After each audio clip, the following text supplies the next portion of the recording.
Sebelumnya terima kasih banyak untuk Mas MG yang sudah berkenan menyisihkan malam Sabtunya nih untuk berbagi dengan kita. Sebagai informasi untuk teman-teman yang belum mengenal Suara Kebebasan, kami adalah portal libertarian di Indonesia yang mempromosikan gagasan-gagasan kebebasan. Termasuk salah satunya adalah soal kebebasan berekspresi. Itu kenapa salah satu topik yang kami angkat adalah apa yang akan kita bicarakan malam ini lebih lanjut dengan Mas MG. Selain itu kita juga banyak tulisan-tulisan berupa opini, ada cerita, ada review buku maupun film yang memang menggarisbawahi pentingnya gagasan libertarianisme, terutama soal kebebasan individu, penegakan hukum, hak kepemilikan, dan tentunya ekonomi yang terbuka alias pasar bebas. Saya tidak akan berpanjang-panjang. Untuk informasi lebih jelas soal Suara Kebebasan bisa teman-teman cek di suarakebebasan.id, portal kami, dan juga Twitter, Line, Facebook, Instagram, dan juga kanal YouTube kami. Sebagai informasi, diskusi malam ini juga akan ada direkam, dan akan ada rekamannya juga di kanal YouTube kami di Suara Kebebasan, plus ada ceritanya di suarakebebasan.id. Tidak berpanjang-panjang, saya serahkan langsung ke Haikal untuk memandu diskusi ini. Terima kasih, selamat berdiskusi, dan salam kebebasan.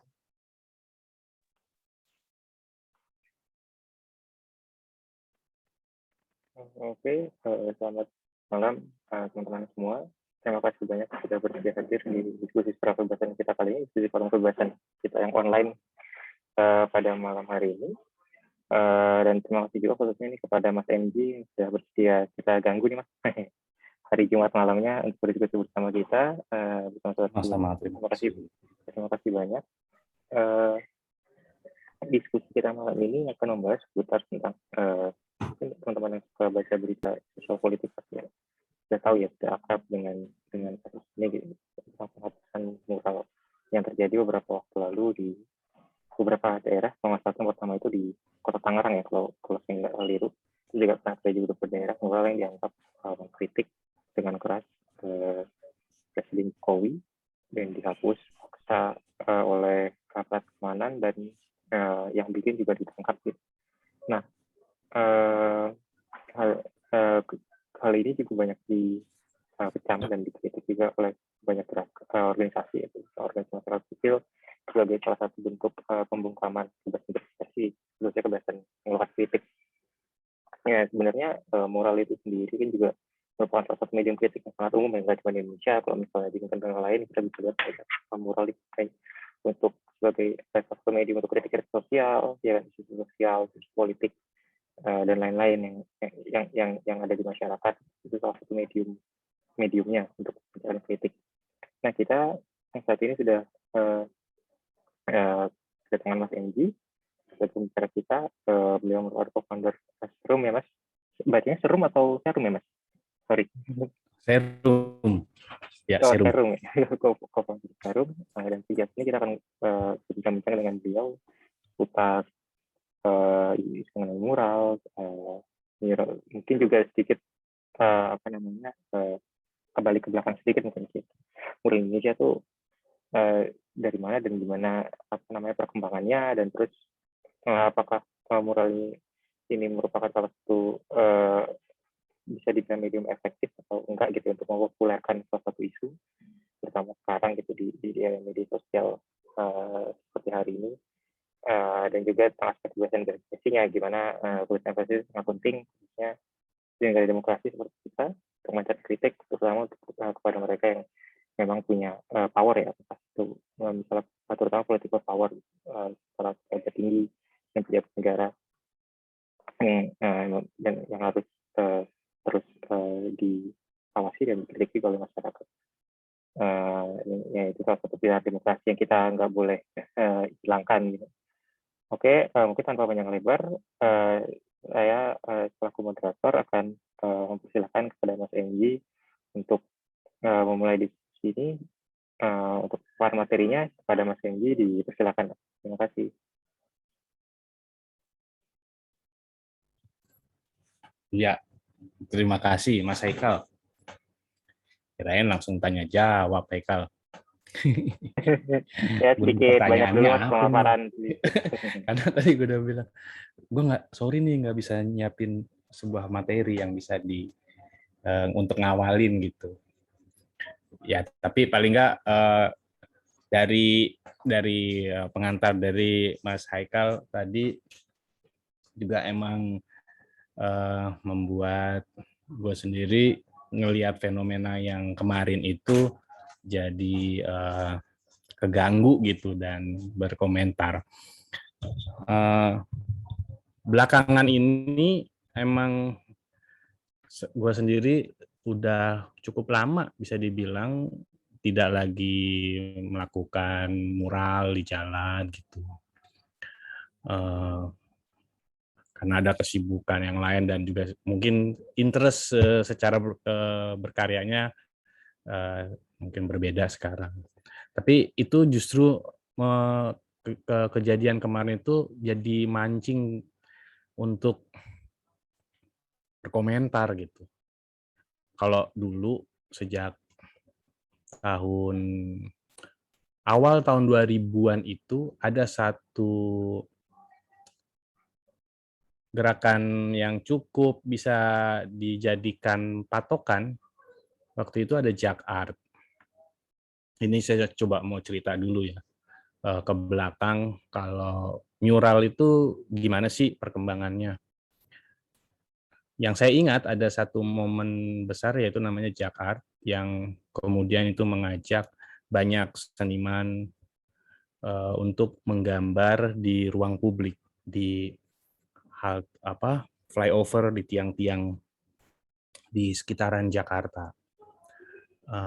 Walaupun sebelum itu juga sudah banyak teman-teman graffiti artis yang bikin aja di mana-mana, di jalanan, di tembok, dimanapun coretan dan segala macam itu mah sudah cukup lama. Dan tapi untuk menggather seniman dalam sebuah event mungkin itu bisa dibilang kalau belum nggak bisa dibilang yang pertama itu cukup besar pertama gitu. Lalu kemudian ada banyak dan juga ada teman-teman yang berkumpul yang dikumpulkan arsip-arsipnya oleh teman-teman di Tembok Bomber itu untuk para teman-teman graffiti artis yang membuat karya-karyanya di berbagai tembok dari berbagai daerah juga untuk di capture dan dimasukkan ke dalam websitenya Tembok Bomber. Itu jadi komunikasi yang menarik yang bisa menjalin banyak pelaku-pelaku street art. Kemudian berkembang lagi bahkan udah mulai banyak juga tuh ada mural di kota, di flyover itu semakin marak, bahkan ada banyak event atau festival yang sengaja menggunakan ruang atau tembok-tembok kota sebagai tempat untuk berkarya para seniman. Lebih ke kemari ada Gardu House yang menginisiasi sebuah festival street art. Ini merupakan catatan penting sebenarnya dalam konteks sejarah street art di Indonesia, bahkan bisa dibilang di Asia Tenggara, karena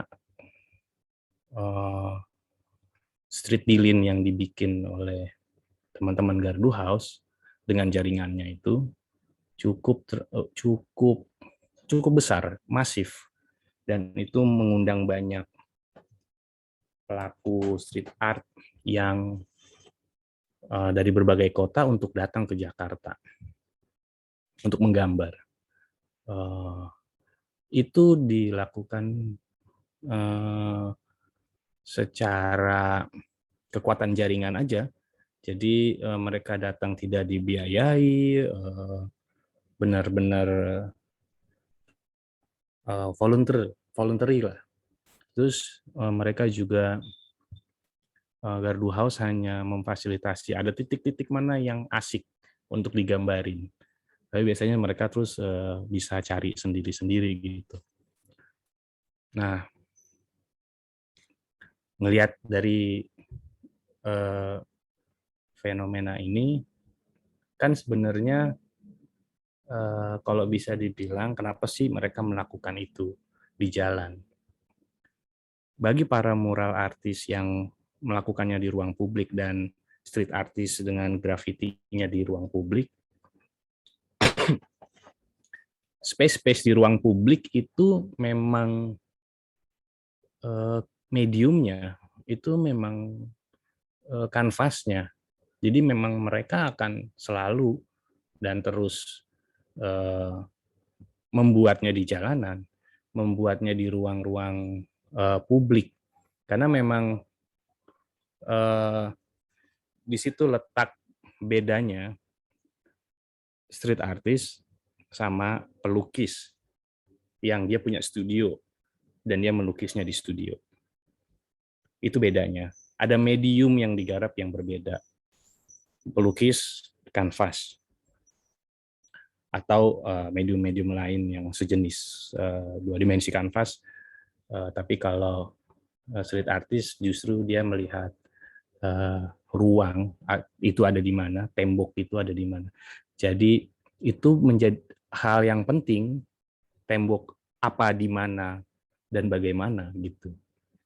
Bahkan kalau teman-teman sering lihat, kalau suka merhatiin di billboard misalnya, kadang suka ada taggingannya tuh, atau di balik billboardnya, di bagian yang jaring-jaring itu ada. Nah emang itu mediumnya. Jadi emang nggak banyak juga yang masih belum paham kenapa sih harus di jalanan, kenapa sih harus di tempat yang seperti itu, kenapa enggak di kanvas dan segala macam. Memang beda. Itu mediumnya, medium street artist untuk berkarya di situ. Dan dulu ada yang menarik, seingat saya ada satu buah momen ketika si street artist ini satu sama lain karena banyak bermunculan terus main tiban-tibanan. Dan itu jadi keseteruan tersendiri tuh di kalangan para street artist. Karena tiban-tibanannya ini yang satu merasa kan belum lama gue bikin, tahu udah ditiban. Ada yang berpendapat ya udah nggak apa-apa, ini di jalanan, nature-nya memang begitu. Nah bagi mereka yang udah di level ini, gue sih bisa melihat itu sudah ada kedewasaan di situ karena memang ya itu nature-nya jalanan. Ada kemungkinan untuk dihapus, ditiban. Jika tidak, itu juga satu kesuksesan sebenarnya. Jika dihapus, ya biasa saja. Tapi yang mungkin banyak keselnya adalah kalau dihapusnya atau ditibannya sama gambar yang lebih bagus sih nggak apa-apa gue. Tapi ini jelek gitu. Jadi itu keseruan-keseruan yang waktu itu sempat kita alamin lah. Nah, di 2015 ke belakang deh ya, itu kita melihat banyak ada beberapa kejadian yang sebuah kritik dari teman-teman ya masyarakat, kemudian teman-teman mural artis yang biasa garap di jalanan dan juga street artis juga ikutan bikin itu, misalnya waktu itu cicak buaya. Cicak buaya itu cukup membuat teman-teman merespon fenomena itu terus kemudian bikin banyak tempat. Bahkan kemudian itu juga disupport sama teman-teman aktivis lainnya, jadi bergabung gitu karena suaranya sama. Jadi semakin masif. Ada satu lagi yang masih gue rasa ini juga penting untuk disebut. Waktu itu ada sebuah gerakan yang cukup sporadis dan itu semuanya dengan segera teman-teman street artist dari berbagai kota ikutan, yaitu Berbeda dan Merdeka 100%. Trigger kasus itu sebenarnya waktu itu penganiayaan Ahmadiyah kalau nggak salah. Lalu kemudian jadi diskusi di teman-teman seniman. Teman-teman seniman ini merasa mungkin juga ini hasil dari akumulasi dari kejadian-kejadian yang sebelumnya, lalu kemudian menggulirkanlah gerakan Berbeda dan Merdeka 100% ini. Nah, ini juga adalah cara bagaimana teman-teman seniman ini ngelihat sebuah persoalan, kemudian gimana cara mengartikulasikannya ke ruang publik. Jadi nggak direct gitu, karena tentang Ahmadiyah itu jadi trigger, tapi terus kemudian dibuat direct gitu, enggak, tapi diartikulasikan ulang gitu. Makanya jadi diluasin lagi persoalannya sebenarnya gimana kita bisa saling menghargai satu sama lain sebagai manusia. Makanya pertanyaan, sudahkah kita benar-benar merdeka gitu. Nah, itu yang jadi tagline. Jadi itu masif sekali di berbagai kota. Kita ngajak semua teman-teman untuk membuat gambar dengan tagline Berbeda dan Merdeka 100% dengan caranya masing-masing. Ada yang emang bikinnya stiker, ditempelin di mana-mana, emang ada yang mural, poster woodcut, ada yang silk screen, ada itu macam-macam. Ada yang mobil cuman ditulis dipilok doang, mobil dia sendiri, lalu difoto, dikumpulkan foto itu di sebuah webpage. Nah, kita juga surprise ngelihat itu waktu itu karena ternyata banyak yang merasa hal yang sama gitu, teman-teman seniman ini. Terus langsung mereka membuatnya dengan caranya sendiri-sendiri. Nah, kemudian belakangan yang terakhir, ini adalah fenomena mural 404 yang menurut gua menarik, dan itu soalnya mengingatkan beberapa peristiwa yang sebelumnya. Karena jadi rame ketika itu ada satu sosok wajah yang diduga presiden lah, terus kemudian jadinya dianggap sebagai sebuah pernyataan yang mengkritik, dan kemudian dihubungkan lagi ada beberapa mural yang menyuarakan tentang kondisi yang saat ini, seolah-olah ada yang lagi diserang gitu. Ini sebenarnya sih kalau gue ngelihatnya fenomena yang alamiah gitu dibagi banyak teman-teman seniman menyuarakan, karena memang itu tugasnya sebagai seniman. Kebayang ini ada sebuah ekosistem, ada kota seniman sebagai salah satu warganya yang berprofesi sebagai seniman. Tugasnya seniman adalah menggarisbawahi masalah, menginspirasi, dan ya itu yang dia lakukan sebenarnya supaya teman-teman atau publik masyarakat ke-trigger untuk membicarakan. Sebagai sebuah karya, mural kemarin itu sangat powerful dan berhasil kalau menurut gue. Yang kemudian jadi masalah adalah ada orang yang mempersoalkan dan mengungkitnya, yang sebenarnya jadinya emang lebay aja. Tapi ini tipikal banget,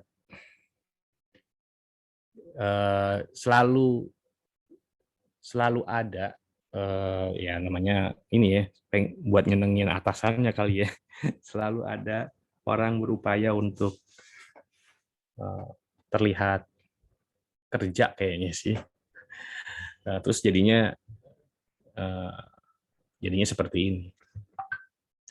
Yang kalau ya balik lagi ke belakang, ini fenomena yang alamiah dan natural, dan itu pattern-nya tuh ya ada gitu, dan selalu bisa terjadi tergantung situasinya. Kebetulan sekarang memang ada satu buah situasi yang membuat banyak orang, kita sebagai warga gitu, pengen teriak, pengen berekspresi. Nah, muncullah itu.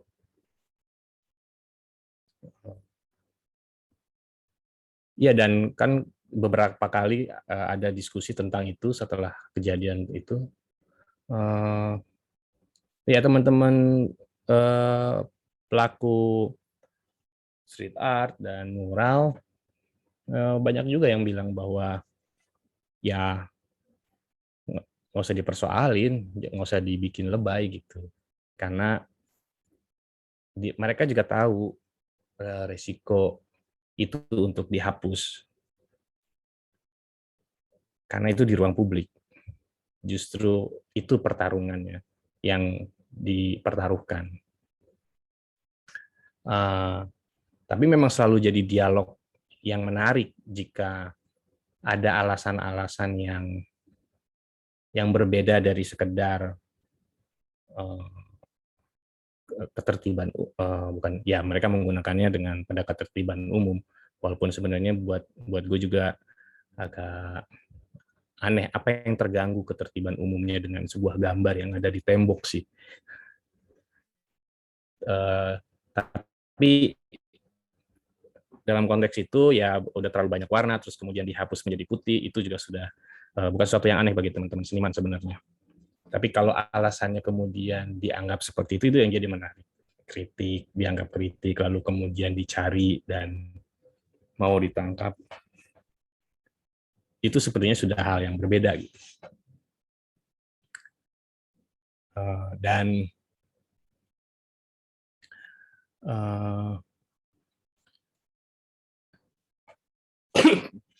ya, dan mungkin ini juga yang mau juga gue floorkan ke teman-teman di sini gitu, tentang apa sebenarnya yang menurut teman-teman lihat karya mural itu harus seperti apa gitu, dan apakah yang kemarin itu sudah sebagai seorang seniman atau mural artis, street artis yang bikin itu, apakah mereka perlu di support dan bagaimana supportnya. Nah, itu deh, coba gue mau memflorkan ke teman-teman supaya jadi ngobrol, supaya nggak jadi monolog nih gue nih.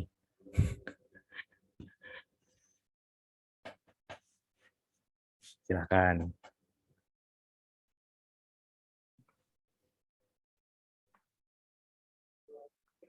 Nah, oke, thank you banget Mas Enggi tadi untuk pembukaannya terkait dengan mural. Kalau misalnya mungkin pertanyaan dari saya dulu sebagai moderator ya, Mas.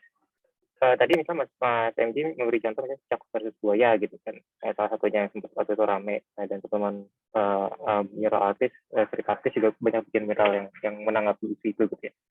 Nah, tapi kalau berdasarkan pengalaman Mas Enggi dan teman-teman sendiri, kalau kayak topik-topik atau isu yang diangkat gitu dari teman-teman street artist itu lebih ke misalnya menanggapi isu yang populer gitu ya di media, baik itu isu sosial politik atau isu-isu yang lain, atau memang pernah juga mungkin ada beberapa kasus di mana oh ini ada isu yang nggak populer tapi menurut kita ini penting untuk diangkat. Jadi ayo udah kita angkat gitu. Kalau misalnya kayak cicak buaya misalnya atau isu tentang COVID itu kan yang sekarang sedang ramai dan apa namanya dirasakan oleh banyak orang gitu. Tapi mungkin kalau Mas MC nggak keberatan ada cerita oh ini ada isu tertentu yang menurut kita penting diangkat tapi atau mungkin karena mungkin cakupannya agak kecil gitu ya sehingga sama media nggak terjamah gitu nggak terbaca media tapi menurut kita perlu diangkat dan ayo teman-teman street artist kita coba angkat melalui medium mural gitu supaya masyarakat aware ada isu ini dan juga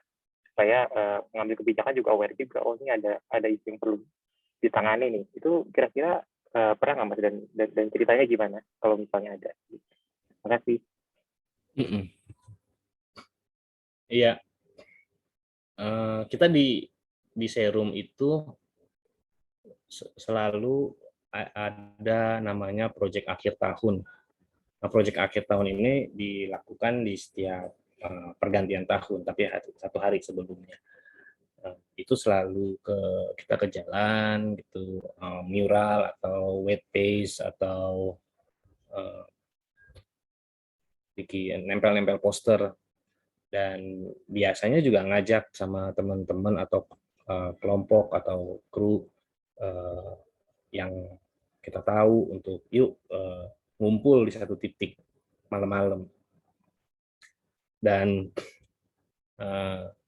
di situ beragam ekspresinya, isinya. Dan itu benar-benar ya teman-teman bawa peralatannya sendiri, material catnya sendiri, pokoknya kita ngumpul itu memang kayak gathering aja gitu, seru berkarya bareng. Dan saya juga banyak teman-teman masih melakukan itu di berbagai tempat, banyak lagi gitu. Nah itu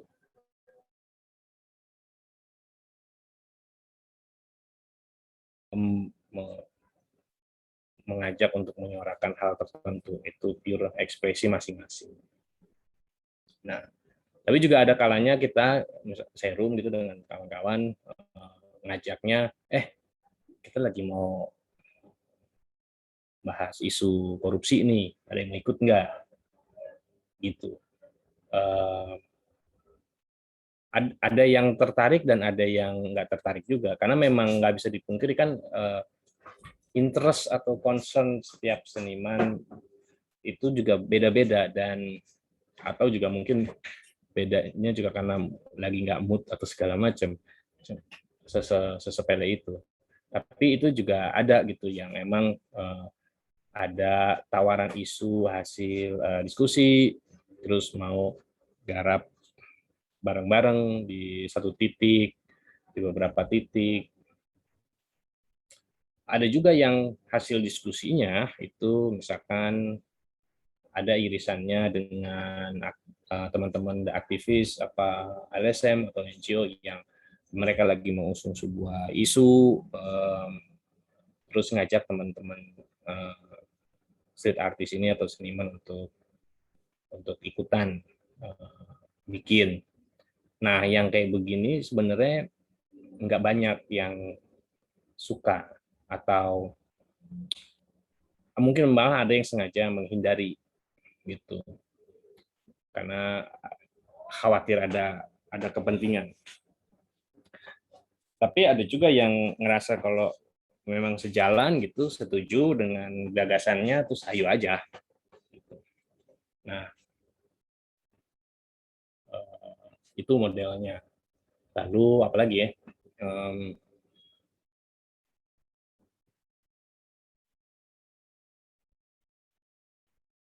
Kalau sebelumnya sempat dipertanyakan, apakah misalnya mural yang kemarin itu pure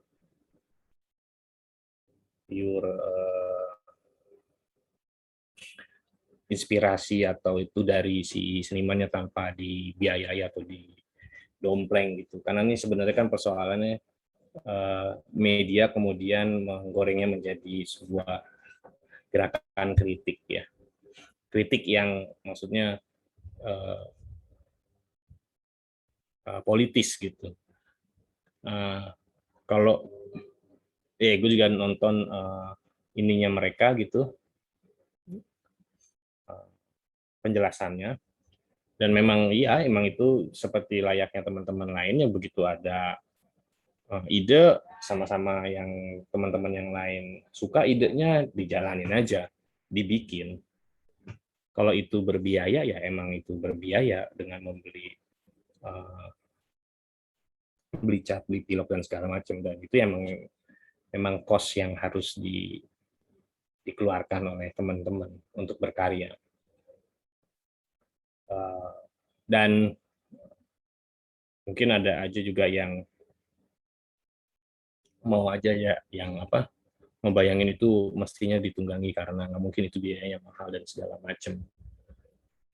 Ya, teman-teman yang berpraktek street art dan art mural ini kan juga sebenarnya mereka punya praktek cari duitnya sendiri gitu, dengan keahliannya dia juga gitu. Dan lumrah itu juga dilakukan setelah mereka punya banyak stok. Terus mereka, ya kita juga gitu, gue juga maksudnya begitu habis ngerjain mural di mana pesanan, terus masih banyak kaleng, masih banyak ini, yuk kita kemana yuk, jalan jadi. Kalau dihitung dari nol itu mah emang biaya semua itu, tapi sebenarnya kan ya tinggal angkut aja, pakai aja, berkarya aja gitu sebenarnya.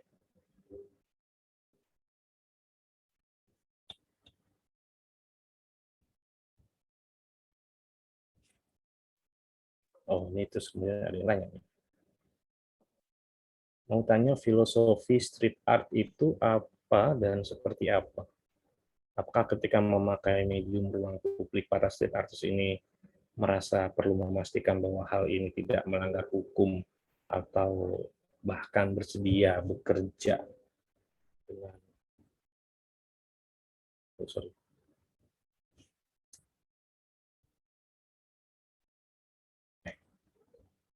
bekerja dengan apa nih?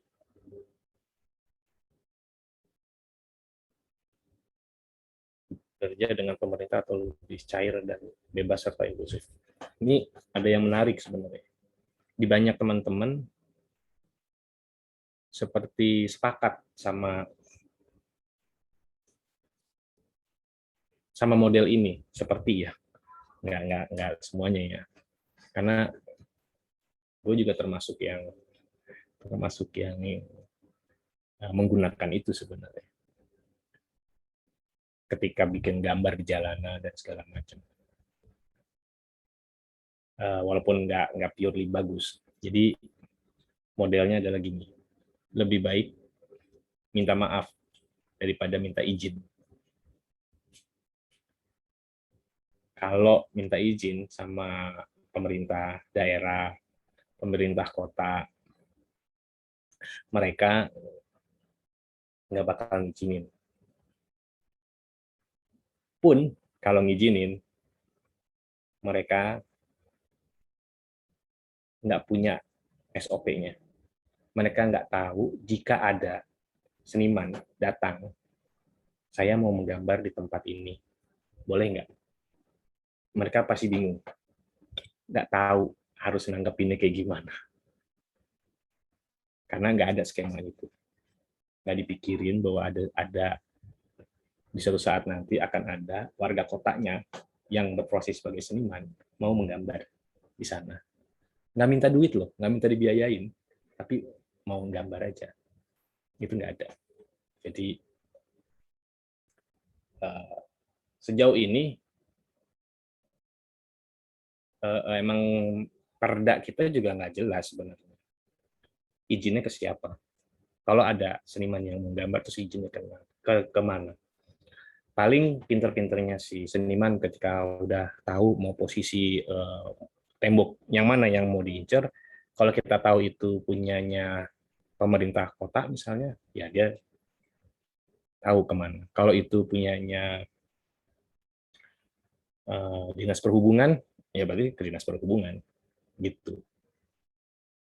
Itunya tuh yang juga mesti jelas, karena itu juga cukup abu-abu ya.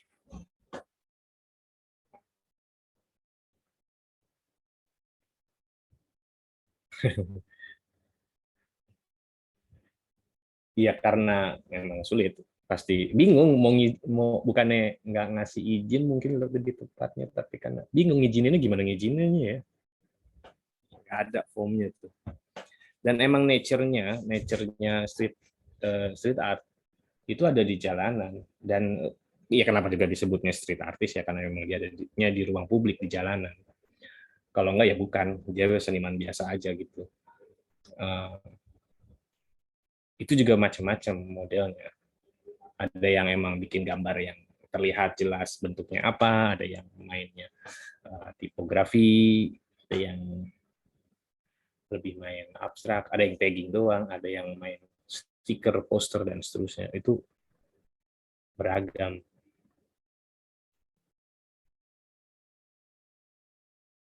Ya, apa tadi katanya? Sorry.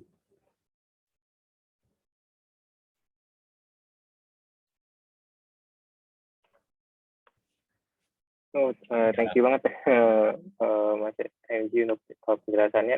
Nah, ini pertanyaan lagi dari Mbak Dinda. Cancel culture Ya, karena alasan melanggar perda masih gitu ya. Itu kan salah satu apa ya? Mungkin itu salah satu tantangan dari sisi legalnya ya, berarti dari sisi hukumnya yang apa namanya? Ya yang apa argumen pemerintah banyak yang pakai argumen itu kan, argumen dari penegak hukum bahwa ya memang aturannya begini udah gitu. iya. Ya makanya itu juga kenapa gitu ya aparat masih pakai perdanya itu, yang juga sebenarnya di situ disebutnya adalah dilarang mencoret-coret, membuat gambar dan mencoret-coret gitu. Sebenarnya ini yang perlu diperjelas, diperjuangkan, karena mungkin generasi zamannya juga udah berbeda gitu. Karena coret-coret yang dimaksud referensinya kayaknya kan juga 60-an ke belakang kayaknya. Peristiwa coret-coret di tahun ya 70 ke belakang itu apa sih gitu. Coret-coret, dan masa masih bisa kita samain sih, kayaknya emang mesti dikaji sih sebenarnya. Emang nggak tahu yang mengkajinya mungkin memang enggak. Nah, ini juga yang kemudian gue jadi kayak berkomentar bahwa di IG gue berkomentar peristiwa mural kemarin itu nunjukin bahwa aparat pemerintah itu membutuhkan pendidikan seni, dan jangan-jangan itu juga yang menunjukkan bahwa kurikulum pendidikan seni di zaman masa lalu ketika dia masih sekolah, yang PNS sekarang ini, itu ya nggak ngerti, maksudnya nggak dapet, emang ada kesalahan aja kurikulumnya gitu. Ya mungkin gue ngambil angle itu karena sedikit banyak emang berkutat di situ juga gitu. Teman-teman Serum juga fokus ke edukasi pendidikan seni, jadi gagap gitu ngelihat peristiwa kesenian yang ada, yang sebenarnya bisa dirayakan, bahwa itu adalah ekspresi masyarakat, itu juga manifest kebudayaan dan seterusnya gitu, bukan sesuatu yang semata-mata dilihat hanya sebagai perlawanan gitu, kurang luas aja gitu. Gue nggak tahu kalau misalkan kita dengar di berita Pak Jokowi bilang ya nggak perlu ditanggapi, Polri jangan begitu, terlepas di dalamnya mungkin ada ini, gue nggak tahu ya, tapi ya problemnya emang di bagian di lapangan yang seperti gue bayangin, ya dia pengen kelihatan aja kan, bekerja sebaik-baiknya gitu. Cuman sayangnya kayaknya emang perlu tuh selain penataran P4 itu. Udah ada lagi sih ya penataran P4 ya. Saya pendidikan sendiri sih. Oke, terima kasih banyak Mas MJ. Ya, pertanyaan dari kawan saya Rinaldi. Halo Ray. Halo, Ya, halo dipersilakan Ray. Mas Kalau misalnya MJ. mau ada pertanyaan, komentar atau opini ke Mas MJ, dipersilakan. Oh ya, thank you. Dengaran kan Mas Ray. Haikal, Mas MJ? Jelas kok, jelas. Oke. Karena background saya saat ini jurnalistik ya, saya cuma pengen nanya doang nih dengan teman-teman yang biasa berkutat dengan mural atau coretan dinding, graffiti, poster dan lain sebagainya. Karena kan teman saya almarhum Agus itu juga seorang seniman graffiti. Ya kan saya juga setidaknya mengapresiasi lah karena waktu di Tangerang itu graffiti dia tuh bener-bener membuat saya kagum gitu kan. Nah ini yang saya anehkan gitu. Di satu sisi pemerintah seolah-olah melegalkan mural atau coret-coret dinding, tapi di sisi lain banyak orang yang mengapresiasinya. Salah satu yang diapresiasi saat itu adalah coret grafiti atau mural, saya kurang tahu namanya itu ya. Tapi dia tulisnya Save Palestina, tapi gambarnya orang sedang membeat. Nah itu orang di Kota Tangerang tuh apresiasi, wah ini selain muatannya keren dan juga kreativitasnya keren gitu. Jadi Satpol PP pun nggak berani dalam waktu beberapa tahun tuh buat menghapus hal itu. Baru pas ada kayak semacam penggusuran atau bukan penggusuran, penertiban mungkin ya daerah karena tembok itu mau digunakan ulang oleh pemiliknya, baru itu dihapus. Nah saya pengen bertanya ke Mas MJ, apakah ketika sedang bekerja beraktivitas seni itu ada hambatan nggak sih dari pihak yang berwenang atau berwajib, entah itu pemerintah daerah kah atau polisi kah atau yang apa gitu? Itu yang pertanyaan saya yang pertama. Nah yang kedua, kita kan kemarin udah tahu lah hiruk pikuk masalah mural yang Jokowi itu, yang kritik Tuhan kami lapar dan lain sebagainya. Ya, Tangerang memang kaya sekali untuk para seniman-seniman seperti demikian. Nah, apa tanggapan Mas MJ soal berita yang baru-baru ini? Jadi kemarin Polri merilis ingin mengadakan lomba mural polisi, Polri. Jadi dia menghimpun para seniman mural, grafiti, kemudian dilombakan, nanti pemenang lombanya itu akan mendapatkan piala. Nah, bagaimana tanggapan Mas dan juga bagaimanakah teman-teman dengan lomba tersebut? Apakah ini terkesan sebagai ya manis-manisin muka setelah sebelumnya itu garang, atau memang ini bentuk apresiasi dari aparat gitu? Ya, jadi itu aja pertanyaan saya, Mas. Terima kasih. Assalamualaikum. Iya, menarik ya kalau kemudian ada setelah kejadian itu terus kemudian bikin lomba. Iya, kalau melihatnya sih berasa sekali ini permohonan maaf gitu. Yang mungkin bahasa lain ngebaik-baikin. Tapi kalau misalkan terus kemudian ada sesuatu hal yang lain, nggak tahu juga ya. Tapi paling enggak bisa dimanfaatin aja gitu situasi ini. Kalau menurut gue sih buat teman-teman seniman mural artis yang terima ajakan ini, silakan manfaatkan aja toh selama nggak digangguin. Maksudnya apa sih? Ada fasilitas, ekspresinya bisa keluar, itunya aja gitu dimanfaatin. Seperti layaknya mungkin ada lomba atau kompetisi lainnya. Toh dalam konteks yang kemarin ya itu sih menurutnya ada upaya untuk permohonan maaf tanda kutip itu kepada teman-teman. Gitu sih. Kalau tantangan pernah nggak Mas bergesekan dengan aparat Oh iya. hukum gitu? Nah ini yang menarik sebenarnya, itu juga alasannya kemudian gue bikin project namanya Dinas Artistik Kota. Jadi beberapa kali mural di jalanan gitu. Ketika ya cuma berdua, cuman bawa alat, itu deg-degan tuh. Tapi kalau rame-rame agak santai. Jadi kemudian berkesimpulan waktu itu, wah kalau rame dan terlihat proper, terlihat teratur, ada lampu, ada apa segala macam, nggak dicurigain justru.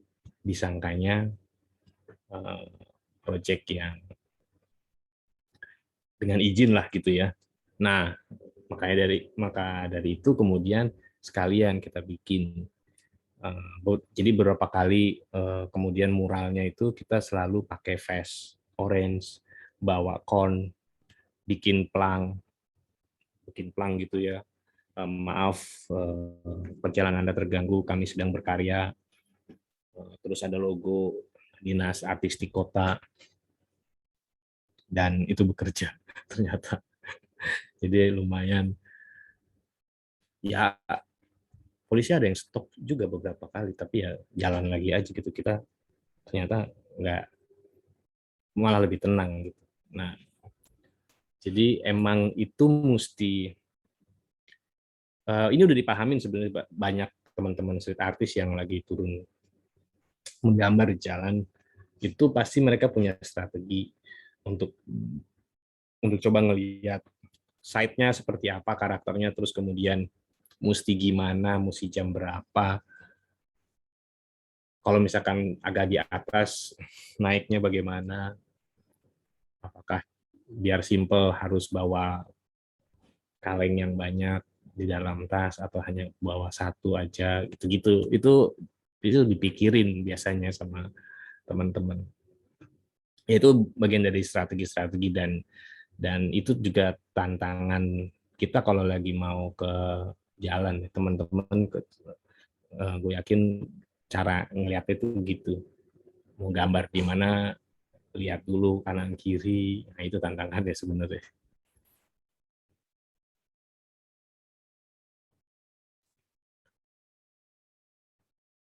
Gitu Mas Rey. Oke, gimana Ray? Ada lagi? Koneksinya lagi agak bermasalah. Oh, ini ada pertanyaan lagi dari kawan saya, Mas Usep. Halo, Mas Usep. Halo. Ya Mas, ya dipersilakan kalau ada pertanyaan atau opini gitu ke Mas MG. Silakan Mas Usep. Makasih Haikal, Mbak Dinda dan kawan-kawan. Makasih Mas MG ininya penjelasannya. Ada beberapa pertanyaan, tapi aku mau konfirmasi. Aku tuh pertama kali tahu Serum tuh di gerakan anti korupsi, tadi pernah sempat disinggung juga sama Mas MG. Itu di teman-teman ICW sama TII. Transparansi Internasional Indonesia, bukan di Indonesia Institute Indonesia, Mbak Dinda. Ya. Jadi kalau nggak salah satunya tuh yang dekat stasiun Cawang itu ya, karyanya teman-teman Serum tuh yang terowongan itu kan sih. Ini konfirmasi, takut salah. Ya ada beberapa titik, soalnya waktu itu juga ada, nggak cuma satu kali, jadi terus kapan ada lagi yuk, kita bikin lagi yuk gitu, ajak lagi, dan jadi emang ada beberapa titik. Jadi emang biasanya kita ngumpul, ajak teman-teman yang lain mau bikin ini, mana titik yang kayaknya oke. Jadi ya ada yang berdasarkan dekat lokasi mereka milihnya, ya nggak apa-apa, itu kita open aja. Ada yang juga memang karena strategi lokasinya yang strategis gitu. Nah, tadi aku tertarik itu tuh, Mas MJ, saat Mas MJ bilang mengklarifikasi apakah ini ekspresi teman-teman dan sikap pemerintah belakangan itu tuh dari teman-teman mural tuh murni ekspresi individu atau kelompoknya yang buat mural itu, atau ini kayak ada agenda titipannya gitu. Dan saya nangkepnya tadi teman-teman mural kayak memastikan itu murni ekspresi teman-teman gitu ya. Nah, sepengetahuan Mas MJ dan teman-teman di komunitas mural, kalau klarifikasi pemerintahnya murni nggak tuh? Maksudnya murni penegakan hukum atau emang didompleng tuh? Jadi dari komunikasinya itu, tangkapannya Mas MJ itu pertanyaan pertama ya. Iya ini murni penegakan hukum, kemarin-kemarin kayaknya nggak gini-gini amat gitu, atau emang dari komunikasi yang udah dilakukan sesama pegiat street art mural ini, oh iya memang murni penegakan hukum kok, atau malah emang enggak, ini emang politik kekuasaannya kuat banget nih di kasus mural belakangan gitu. Itu pertanyaan pertama. Pertanyaan kedua, aku tertarik tuh sama kayak Mbak Dinda soal pernyataan lebih baik minta izin daripada minta maaf gitu. Belakangan aku ada ini, Mas MJ dan teman-teman SK, obsesi tentang kebebasan yang pengen merebut ruang publik itu dari negara yang udah terlalu gede gitu. Jadi negara ini udah terlalu banyak ngurusin banyak hal gitu. Apa-apa diurusin, agama diurusin, komoditas ini diurusin gitu. Nah, lebih baik minta izin daripada minta maaf. Malam ini nih inspiratif banget buat tuh Mas MJ. Jadi pada dasarnya kan medianya media publik gitu, fasilitas negara gitu ya, yang ngebangunnya pakai pajak gitu ya.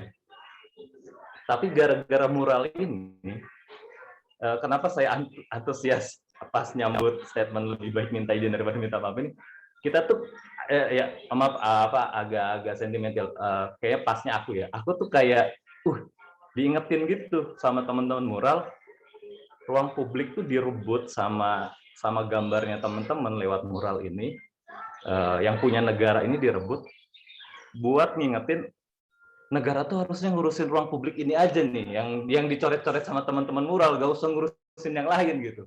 Jalanan nggak bener gitu, fasilitas publik nggak bener, transportasi publik nggak bener, tapi negara ngurusin yang lain gitu. Nah itu disadarin. Jadi pertanyaannya, apakah subjektivitas seni mural ini dengan karyanya masing-masing itu emang berkesadaran itu gitu secara politik, Mas MJ, atau ini murni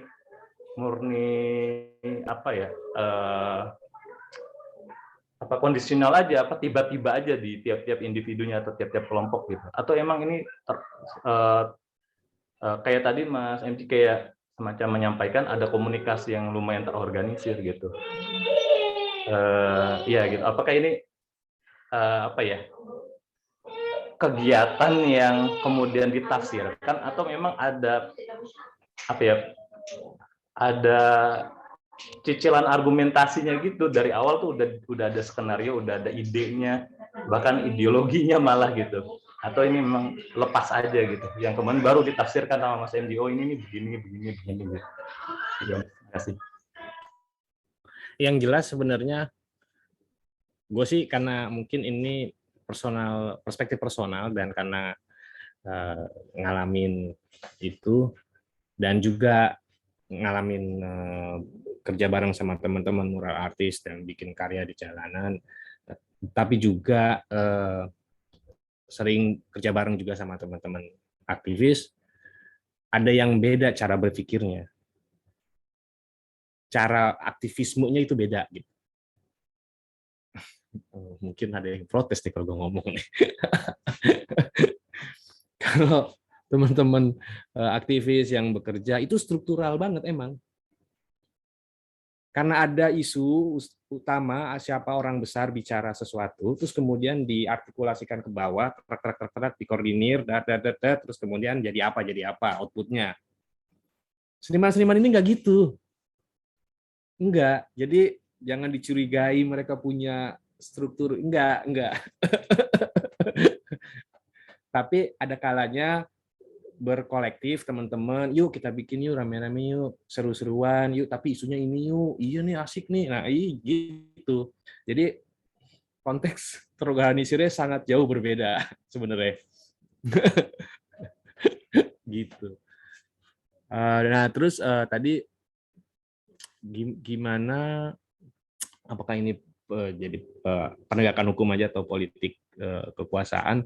Kalau dalam konteks yang kemarin menurut gue mah mural yang 404 dan Tuhan Aku Lapar itu mah karena viral doang.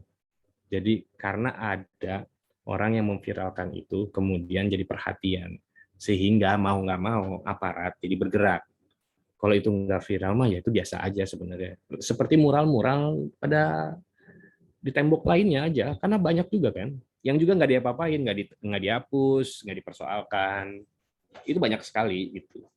Jadi karena itu kemudian diviralkan dan digoreng, diviralin, digoreng lagi gitu. Jadi udah nggak tahu sebenarnya apakah yang diserang yang dimaksud atau justru orang lawannya yang memanfaatkan ini untuk ya kan gitu. Tapi paling enggak kalau gue mau berkomentar tentang karya tersebut sudah bekerja sebagaimana seharusnya, dia menggarisbawahi sebuah fenomena dan kemudian diproses oleh banyak pihak. Ya, salah satunya misalnya politisi, petugas, aparat, dan seterusnya. Untuk didiskusikan, untuk jadi wacana untuk dibahas gitu. Itu yang menurut gue sih yang melihat dari fenomena kemarin. Terus apalagi ya? Apalagi Mas Dimas? Udah sih, Mas Minji udah kejawab. Makasih banget ya. Wah, Mas Minji, Serum punya tim penasihat hukum nggak atau siapapun yang bisa backup kalau ada kasus kriminal? Kasus kriminal. Alhamdulillah sih sejauh ini nggak ada kasus gitu-gitu ya. Jadi emang lagi nggak kepikiran. Oh, dipidanakan ya. Tidak ada khusus, tapi ya kita mah pede aja gitu kalau misalkan ada persoalan yang memang ini ya kayaknya adalah teman-teman yang mau bantuin gitu, yang ahlinya.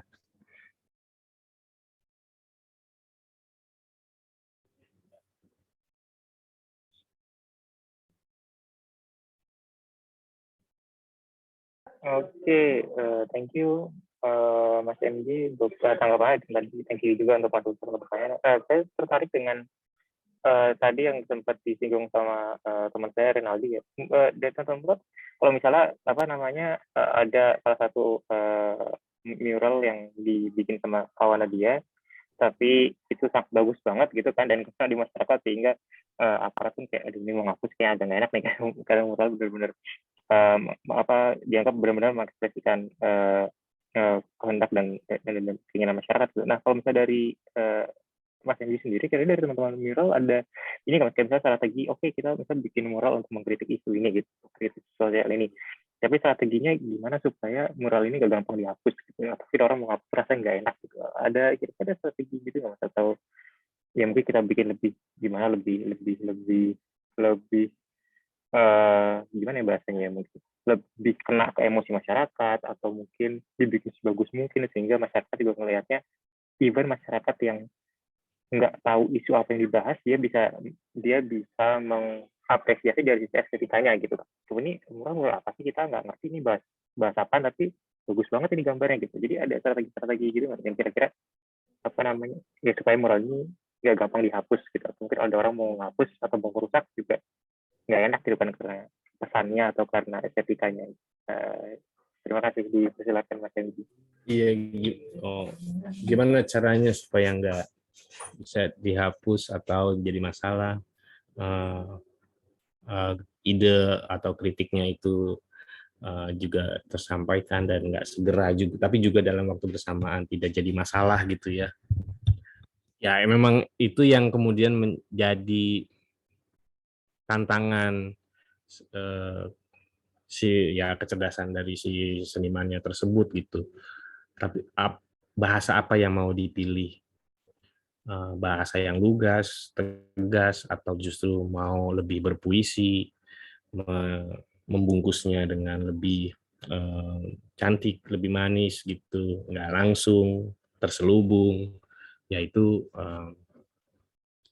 sebagaimana layaknya banyak seniman melakukan itu kan dalam karya-karyanya, yang sebenarnya isi karyanya itu ada pesan gitu, ada kritik di dalamnya, tapi gimana caranya bahasa yang dipilihnya dia mau apa itu sih yang kemarin tuh cukup lugas ya, karya tersebut jelas betul langsung gitu tanpa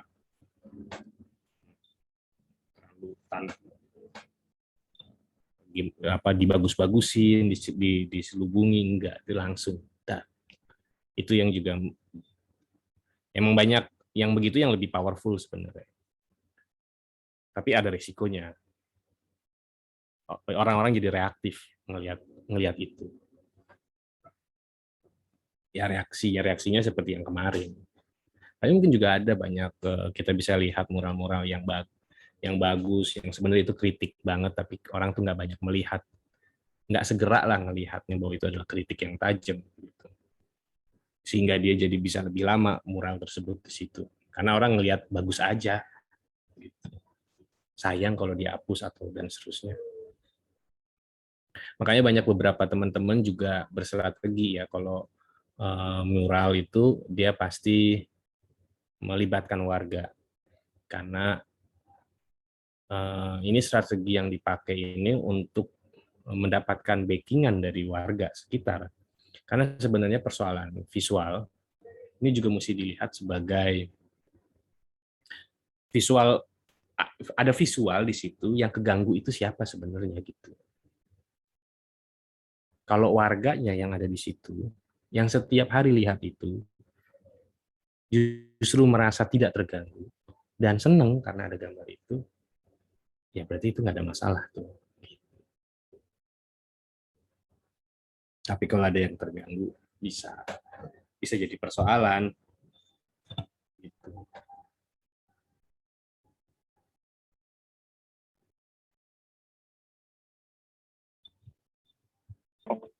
Oke, thank you Mas MJ tadi untuk pemaparannya.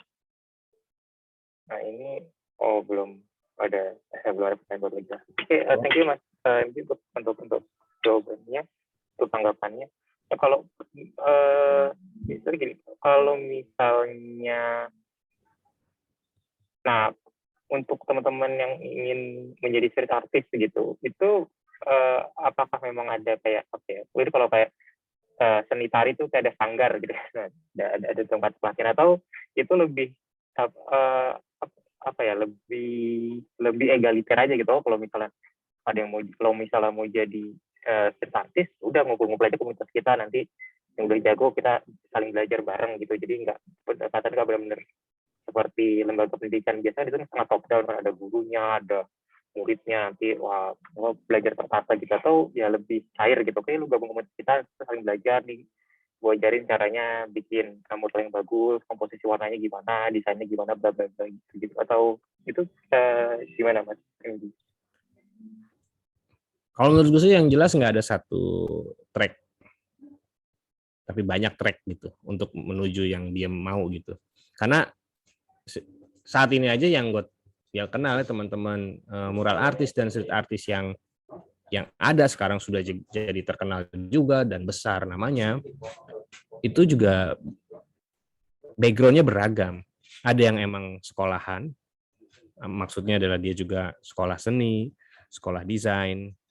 Ada juga yang bukan dari sekolah seni, ada yang dari background-nya jurnalistik lah, ada yang background-nya macam-macam, banyak gitu. Jadi iya terbuka aja, dan memang mesti terus mau nyobain belajar, dan emang ada secara basic itu sama aja. Kalau basic seni rupanya, warna, bentuk dan seterusnya, menggambar itu ya sama. Kalau menguasai itu akan jauh lebih baik. Tapi yang jelas ada satu hal yang utama sebenarnya kalau buat teman-teman street artist dan mural artis yang mau garapnya itu di jalan, ya mentalnya gitu. Karena mentalnya berbeda. Kesiapan mentalnya itu berbeda sama teman-teman pelukis studio. Itunya sih. Karena mediumnya juga beda.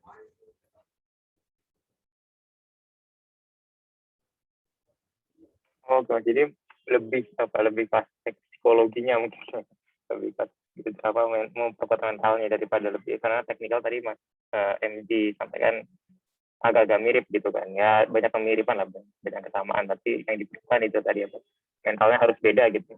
Karena ini nggak seperti karya seni, bentuk karya seni lain yang kalau yang biasanya kan di di rumah ya kan, di tempat tertentu, di studio gitu kan, begini ini benar-benar lebih terbuka di dalam. Oke, ini mungkin dari Mas Ustadz ingin bertanya lagi. Halo. Halo, Haikal. Ya, jelas. Mas Ustadz, dipersilakan kalau ada pertanyaan atau tanggapan. Cepat-cepat nanya, takut ditutup sama Haikal. Ini Mas MG, aku tertarik sama dua pernyataan Mas MG tadi di belakang.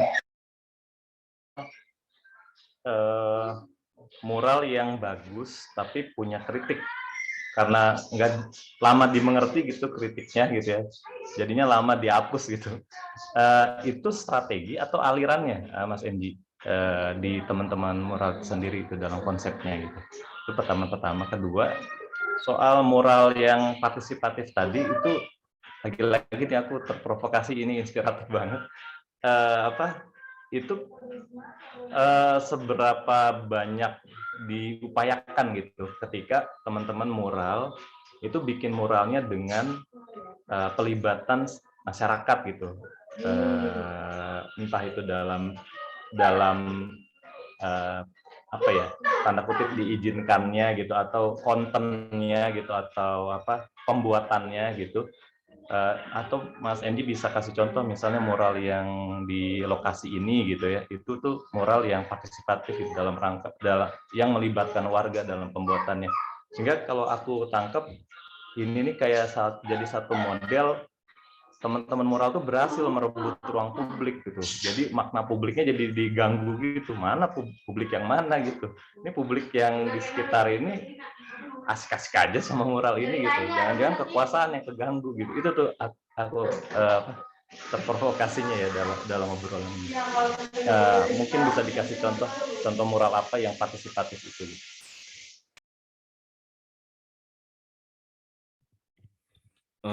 Ya itu yang kedua. Yang pertama tadi apa Mas? Yang pertama yang mural yang bagus tapi kritiknya dalam gitu, atau puitis, sehingga orang lihatnya karena bagus aja padahal kritiknya tajam gitu, karena lama dingertiinnya jadinya lama dihapus gitu. Itu strategi atau emang aliran mural gitu?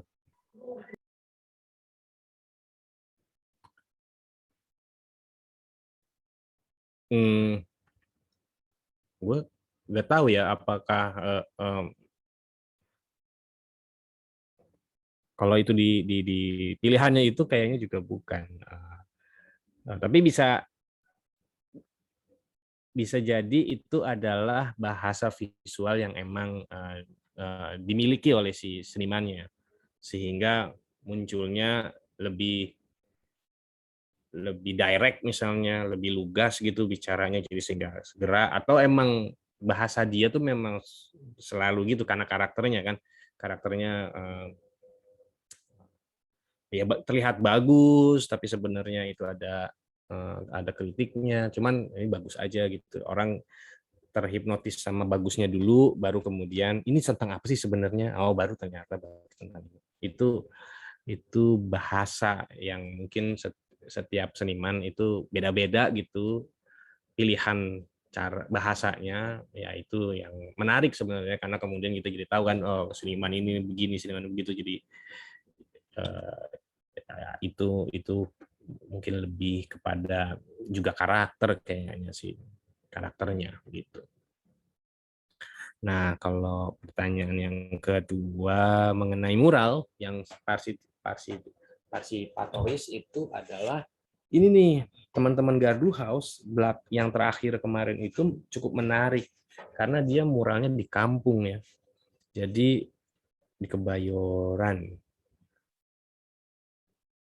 Jadi dia ngajak teman-teman dan teman-teman seniman street artist datang, lalu kemudian teman-teman Gaduh House berkoordinasi sama satu kampung untuk nanti ada banyak seniman mau datang.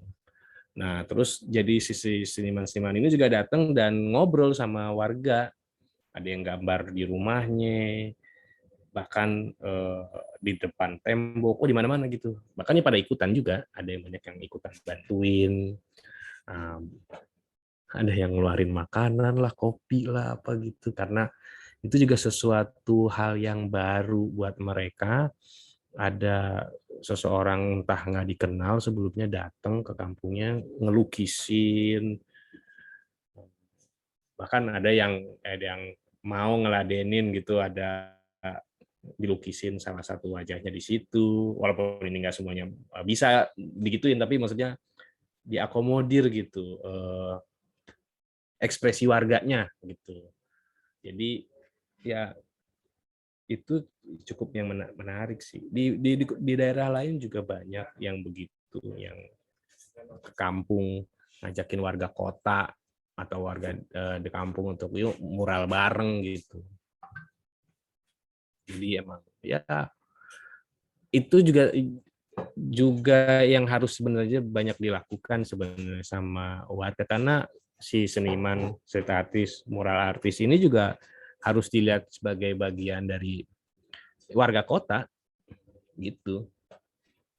Kalau head to head-nya sama ini kan otoritas kota ya, selalu kan sebenarnya begitu ya. Jadi ya udah ya dilihat juga sebagai warga kota ini kita gitu.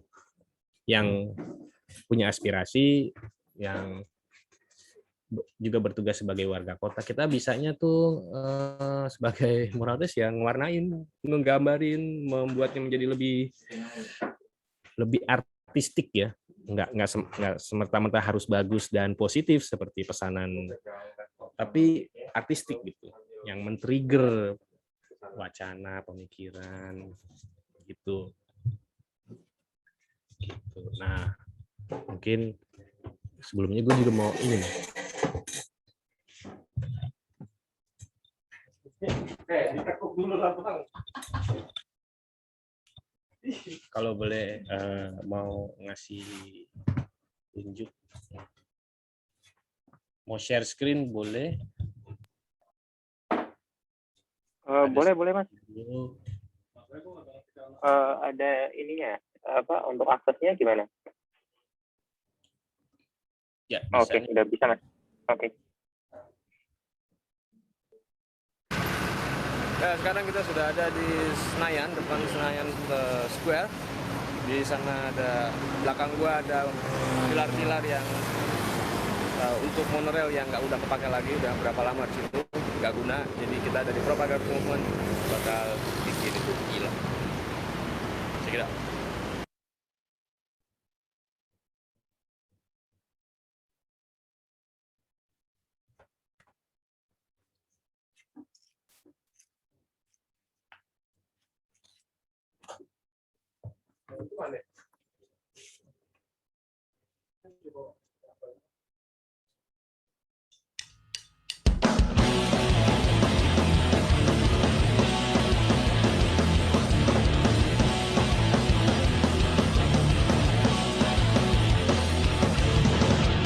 Keras particular Anda bertahan hidup Curah gegap berdarah Apa semua cukup Anggap semua permainan Dan mengambil keuntungan Mereka takkan bergulir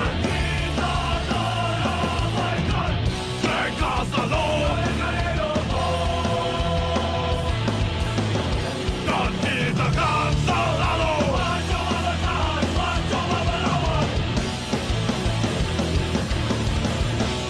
klarifikasi ya.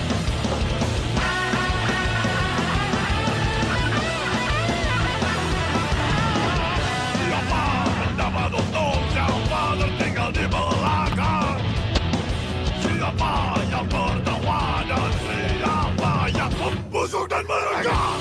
Semua beraturan ini menguntungkan mereka. Oke, saatnya kita mereka selalu dan kita akan selalu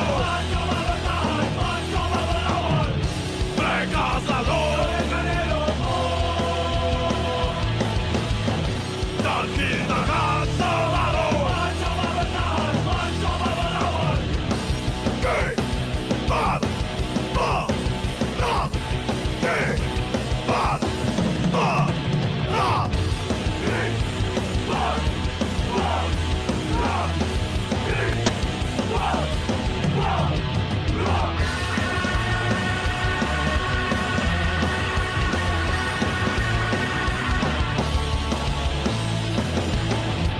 mereka selalu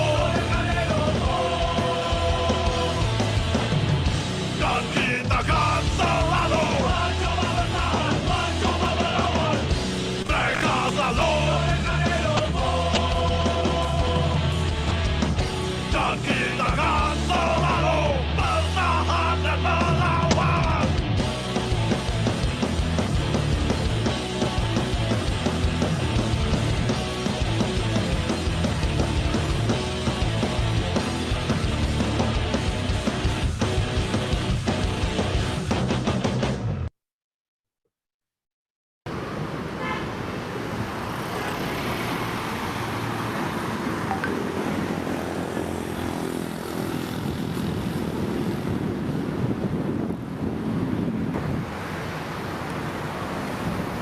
Bilang.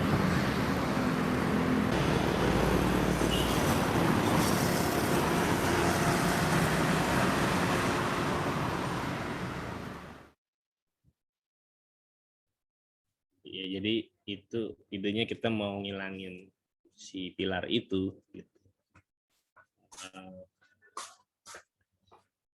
Itu kita itu dengan izin, tapi bukan kita yang urus izinnya. Waktu itu Jakarta Biennale. Jadi kita diundang untuk Jakarta Biennale, terus kemudian kita tertarik dengan pilar itu. Terus jadi mereka yang mengurus izinnya.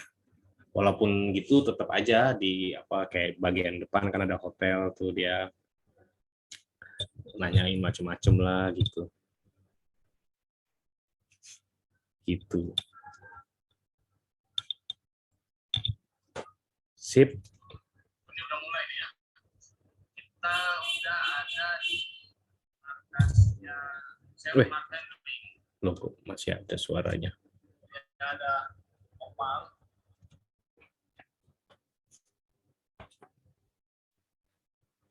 Sip, silakan dari teman-teman kalau ada lagi.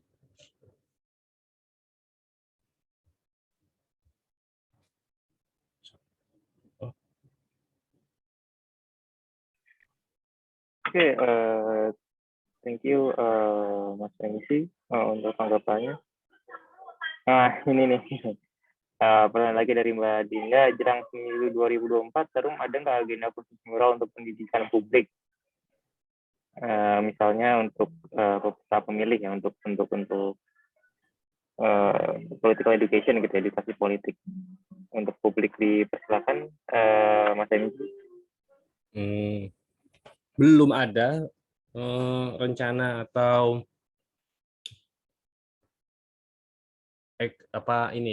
obrolan-obrolan ke sana, tapi mungkin ada sesuatu, tapi bentuknya belum tahu apakah mural atau yang lain gitu. Jadi semua orang udah ngomongin 2024 deh.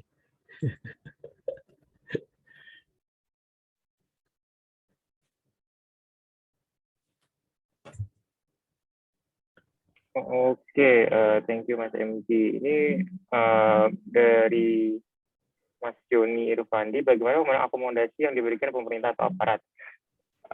Apakah sebagai bentuk apresiasi atau cenderung dihindari? Ya, ini terkait dengan pesanan lagi nih, pertanyaan dari Mas Joni. Mungkin karena pertanyaan tadi sudah pernah ditanyakan sebelumnya, Mas. Mungkin ada yang hal lain, Mas, terkait dengan isu apa namanya ya khususnya pesanan ini, isu pesanan ini gitu kan, terkait dengan akomodasi dari pemerintah atau aparat. Iya. Apresiasinya yang kemarin sempat ramai juga. Silakan Mas. Ya. Sebenarnya kalau kita sama-sama mengerti bahwa fitrahnya seniman mural yang di jalan dan street artist yang di jalan, itu ya emang dia akan berkarya dan berekspresi di jalan dan bersuara di sana, di tembok-tembok, di area-area yang kontekstual, dia akan di sana gitu. Kalau dimengerti itunya sih sebenarnya mungkin bisa memaklumi dan kemudian melihatnya itu juga jadi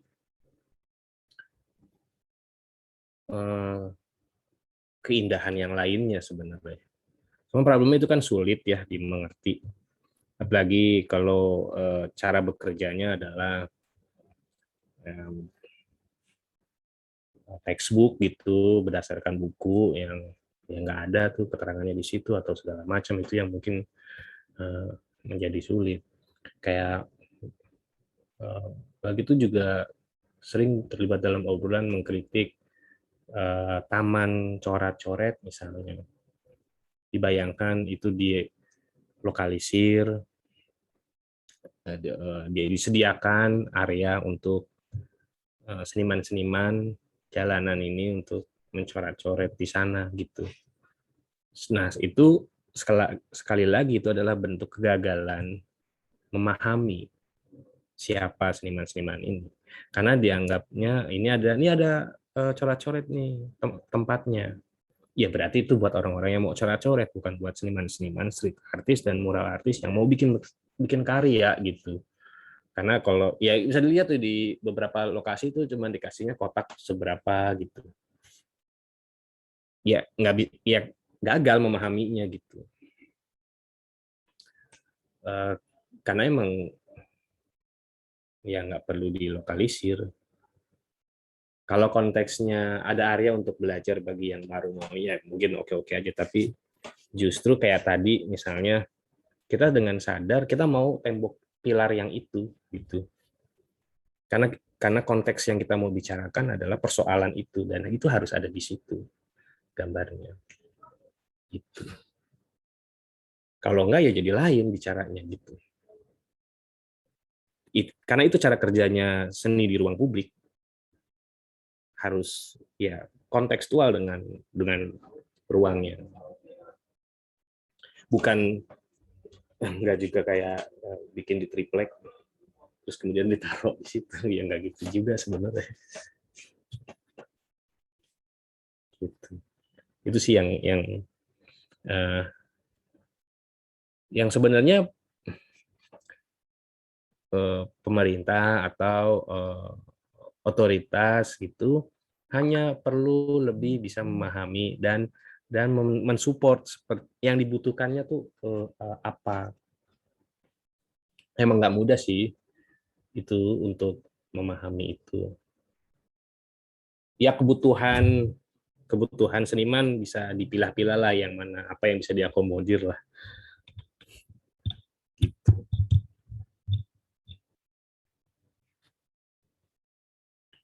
Waktu itu gue ngebayangin juga sebenarnya karena Jakarta 2015 ke bawah itu cukup bisa dibilang marak kegiatan muralnya, grafitinya, penggiatnya juga banyak. kalau pemerintah kota bisa melihat ini sebagai satu potensi, juga sebenarnya bisa. Kayak walaupun beberapa ada sih, kayak misalkan Pemkot Jakarta Barat, Jakarta Pusat sempat bikin mural di flyover Juanda dan sekitarnya itu, dikompetisikan. Yang gitu-gitu juga sebenarnya memang tetap terus lakukan aja, walaupun itu mungkin nggak jadi utama bagi para seniman untuk bisa di situ gitu, karena ya itu just another event aja gitu. Seperti banyak di musik misalnya, banyak event musik, tapi kayaknya setiap musisi punya pilihannya sendiri, mau mainnya di mana, mau manggung di mana gitu kan.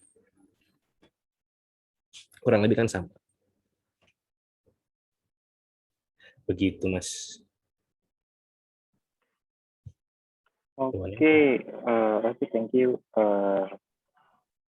Oke, thank you Mas Engki. Nah, kalau misalnya terkait dengan dukungan sendiri atau support tadi, karena gini, kalau ini saya sebagai orang awam ya, yang sama sekali buat artis bukan, saya gambar aja nggak bisa gitu.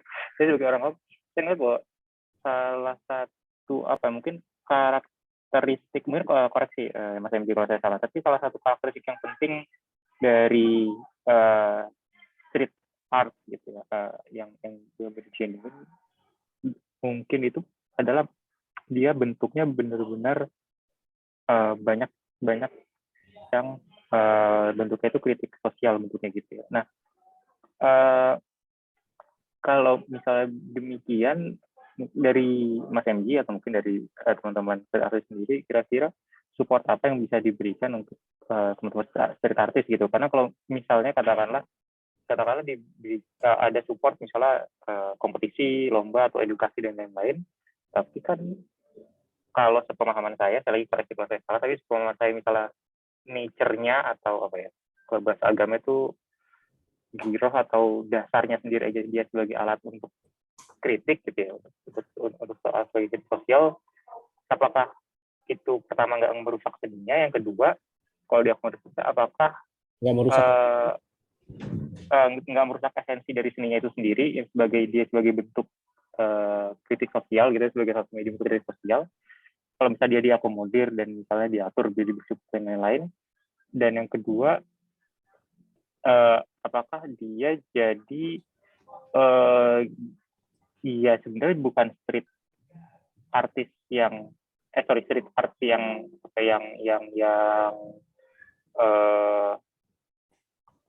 yang jadinya diatur gitu, bukan lagi menjadi street art yang spontan. Nah, jadi mau cari kata spontan susah banget, yang spontan gitu, yang benar-benar spontan, dia ada isu di masyarakat, kita jawab melalui medium ini gitu.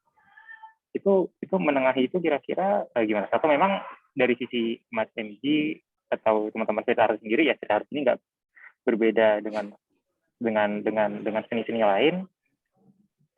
Krisis sosial bukan salah satu esensinya, dan yang membedakan hanya medium saja gitu. Itu kira-kira gimana Mas?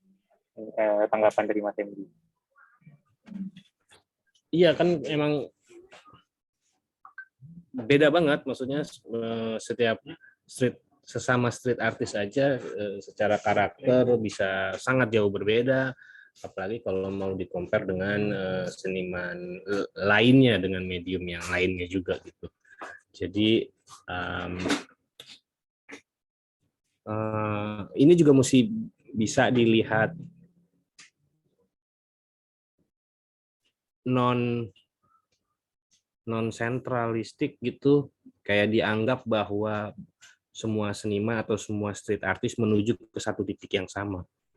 Enggak, banyak, mau kemana-mana dia bisa.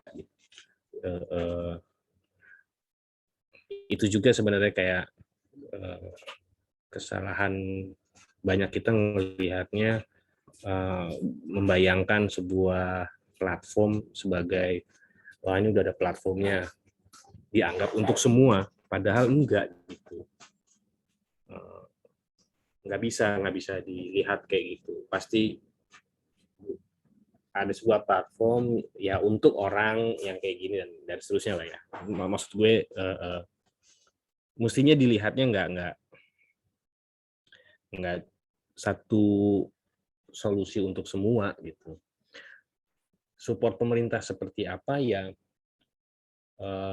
apapun yang sebenarnya pemerintah bisa lakukan, kayak misalnya asal nggak menjadikan ketika sudah mensupport lantas merasa we are already done it.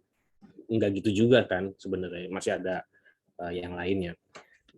Kayak atau mungkin tadi kalau kompetisi gitu ya itu lakukan aja gitu, dan itu bisa membantu teman-teman yang tertarik sama mural dan graffiti bisa bergabung, walaupun bisa jadi nggak semuanya tertarik dengan hal yang macam ini, tapi ya itu satu opsi yang bisa ditawarkan untuk mensupport.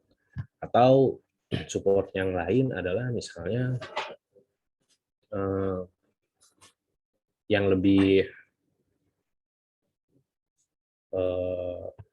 panjang gitu, karena biasanya jangan sampai terlalu gimmick doang juga gitu, tapi misalnya satu gedung memang didedikasi untuk seniman bisa berkarya di sana, kemudian dipilih dengan cara pemilihan misalnya, atau ada event yang tahunan, bisa macam-macam sebenarnya, dan itu bisa jadi perayaan banyak pihak sebenarnya.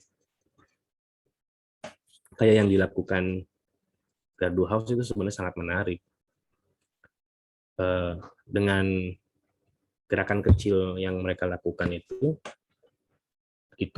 banyak banget mengakibatkan seniman luar negeri, street artist itu datang. Mereka biaya sendiri, nggak diundang, nggak dibiayai gitu kehadirannya, tapi ya diundang untuk datang, mereka datang sendiri. Dan itu banyak banget yang hadir. Kebayang itu berapa banyak uang masuk ke Indonesia sebenarnya kalau itu dilihat sebagai potensi dan dikelola dengan lebih oke gitu. Belum juga nggak hanya pelaku, tapi juga periset kebudayaan, peneliti, kurator yang datang pada waktu itu untuk melihat, karena itu gaungnya udah keluar. Mungkin sini aja yang nggak terlalu perhatikan fenomena itu gitu. Begitu.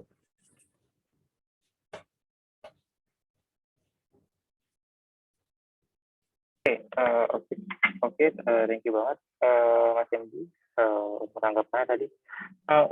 Tadi kan itu yang terkait support. Nah, kalau ini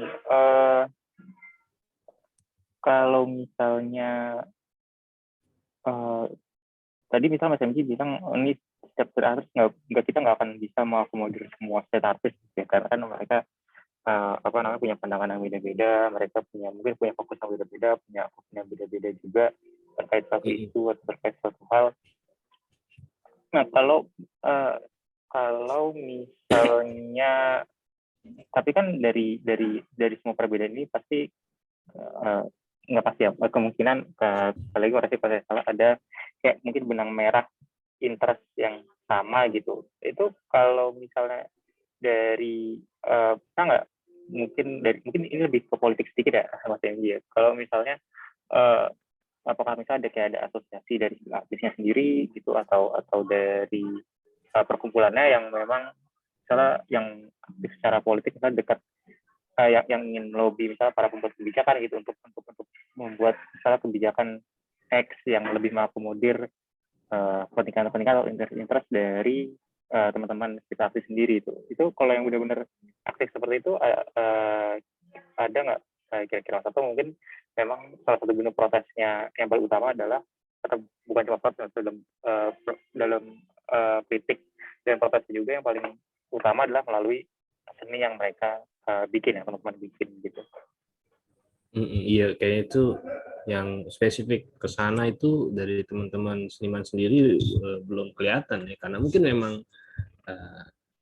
ya sebagai sebuah pilihan profesi ya nggak ke sana, dengan caranya juga cara yang berbeda ya, maksudnya menyampaikannya dengan karya ya, jadinya itu kelemahannya. Jadi emang butuh teman-teman buat membantu bisa terakomodir gitu, dan diubah menjadi sebuah kebijakan kali ya gitu.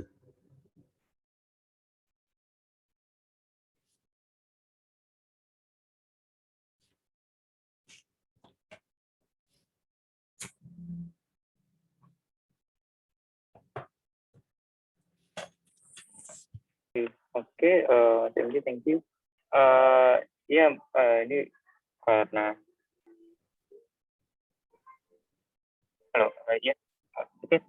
thank you Mas MG tadi untuk tanggapannya. Jadi memang lebih nggak terlalu terlalu banyak kayak tadi sama Mas MG bilang, teman-teman yang ke politik itu untuk melobi atau menyampaikan aspirasi secara formal gitu sebagai politik untuk misalnya mengakomodir undang-undang tertentu atau mengakomodir tertentu yang lebih mengakomodir teman-teman artis gitu. Kalau misalnya gini, tapi kan pasti ada beberapa teman-teman artis ngomong mereka lebih politis gitu ya, yang mereka punya satu posisi terhadap isu tertentu gitu.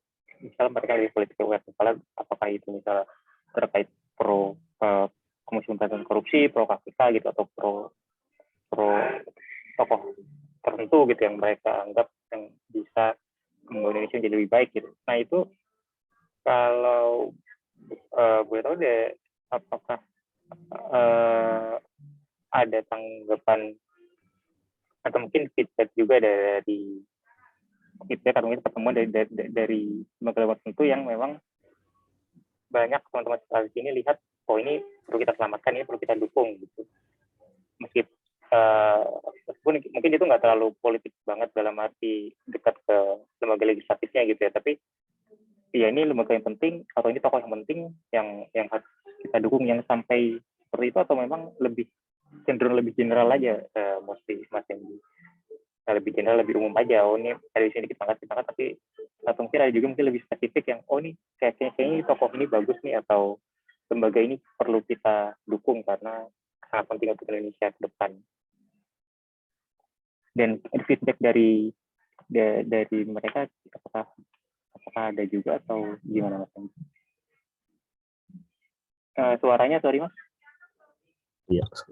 Saya kalau kayak berkaca sama teman-teman Serum gitu, yang kalau beberapa kali gitu isu-isu korupsi tertarik kita dan mau ikut bersuara gitu, bahkan kadang juga nggak perlu diajak-ajak juga gitu sama teman-teman yang lebih aktivis lah gitu ya, kita tetap ikutan bersuara gitu. Dan mungkin kalau lebih kepada kalau misalkan tadi apakah ikut mendukung sebuah gerakan, ya perlu ini aja, teman-teman itu kenal lebih jauh gitu, karena sebenarnya banyak ya di kepala teman-teman seniman juga sedikit banyak gitu mengerti carut marutnya politik gitu, dan kadangkala juga itu jadi sesuatu yang dihindari dan nggak mau terlibat karena abu-abu banget gitu. Tapi juga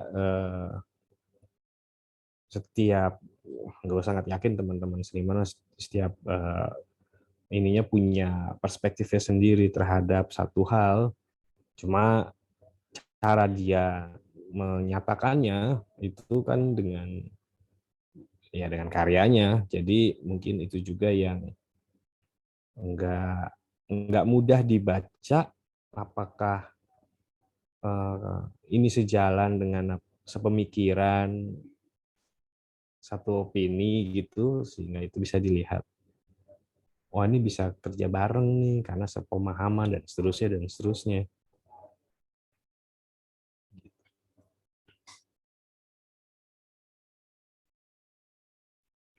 Oke, terima kasih Mas MJ. Dan ini mungkin karena sudah mendekati jam 9 ya. Kalau nggak ada pertanyaan kalau misalnya nggak ada pertanyaan lagi dari teman-teman, kalau misalnya Mas MJ nggak keberatan, kira-kira ada kesimpulan Mas atau closing statement dari Mas MJ terkait dengan diskusi kita malam ini, dipersilakan. Apa ya? Penutupnya mungkin ya seniman mural, street artist mestinya juga bisa dilihat sebagai warga kota lainnya yang dalam sebuah ekosistem yang berprofesinya sebagai seniman, bertugas untuk memberikan inspirasi dan menggarisbawahi sebuah masalah gitu. Kalau itu bisa dilihat dengan clear, sebenarnya itu bisa sangat berguna gitu bagi warganya juga, warga kotanya itu sendiri gitu. Jadi kayak misalnya, apakah kemudian pertanyaannya bagaimana perlu diaturkah? Kalau menurut saya sih ada nature-nya. Street artist itu bekerja, seniman itu bekerja, biarkan aja itu berkarya sebenarnya. Dan nggak perlu mengkhawatirkan hal-hal secara berlebihan. Itu sih kalau dari gue.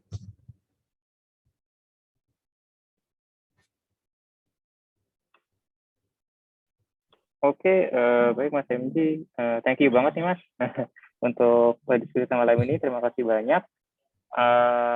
Mungkin teman-teman kalau misalnya nggak keberatan, seperti biasa kita biasa di akhir diskusi akan mengadakan foto bareng. Jadi kalau misalnya untuk teman-teman yang bisa nyalain kamera mungkin boleh nyalain kamera. Kalau misalnya lagi nggak bisa ya nggak apa-apa juga sih. Oke, 1, 2, 3, bentar, 1. Oh, ini Renaldi agak goyang. 1, 2, 3. Sekali lagi ya, sekali lagi.